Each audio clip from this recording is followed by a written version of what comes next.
Welcome to the Atlaran Adventuring Company. This is the world of Atlaran.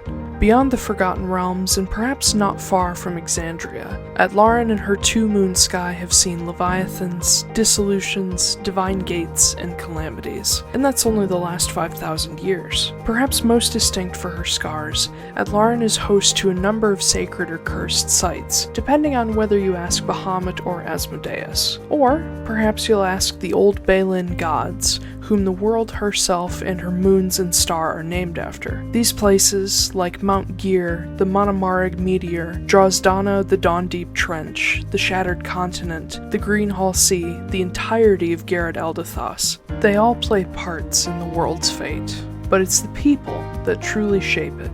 And every so often, little windows of time, short glimpses into exceptional people's lives, are plucked from the midst of the chaotic centuries, and we call them stories. They're not always epics of heroism and bravery. Quite the contrary. Every hero was once a bumbling fool, or a selfish mercenary looking to make a platinum. Or, in most cases, both. And that brings us to our particular window in time, following in the footsteps of a scorned bard and her unlikely lone wolf companion. Or perhaps lone coyote is more apt.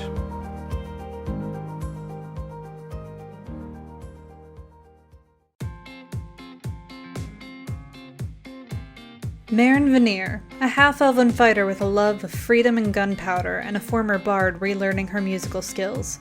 Marin was the daughter to a frail sun-elf laundress who passed away when she was still young. Left to care for her half-sister Sylvie alone, Marin grew up far too fast. In her desperation to keep her sister from starving, Marin accepted help from the Alteras, and was lured into their poisonous web of abuse, theft, and murder. Forced to kill and torture often those unsuspecting and even undeserving. Eventually, Marin dared to question her adoptive father Alistair, and was slaughtered on the spot by her brothers just before she was 18. Sylvie was left to flee alone, but 10 years later, Marin awoke, revived by the Heidling cult. Sickly but determined, she recovered thanks to powerful magics and the apparent interest of Cynthia Moore, mother of the new king of the Arbiters, Silas Moore III. And, by Cynthia's order, Marin was given as a gift to Silas in the hopes that she would become his subservient partner, a suitable wife that would not question the Moore family thanks to her debt to them. Marin, however, had the spark of rebellion in her soul by then, and wasn't about to be controlled again. When Silas proved he supported her in the freedom of those crushed by the Arbiters, Marin reluctantly fell in love. Now with her fiancé at her back and the work to be done, Marin is ready for the long road ahead. She'll make sure no one suffers under the boot of the Arbiters or the Heidling cult ever again.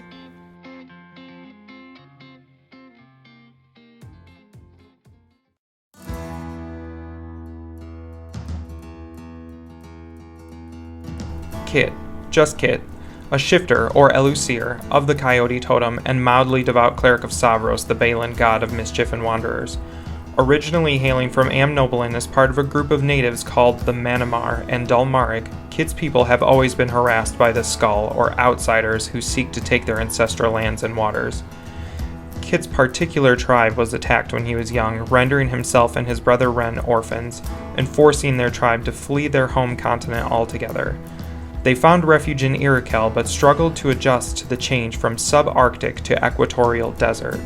Trusting in the sacred Mount Gear, heart of the world, to watch over them, Kit's people settled in the northern savannas.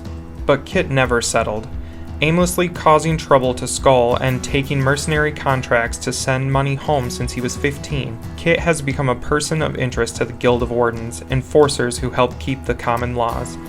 Thanks to Dana Fioris, a former troublemaking comrade who eventually went straight and became a warden herself, Kit has quite the dossier with the Wardens and rarely struggles to find work at their guild.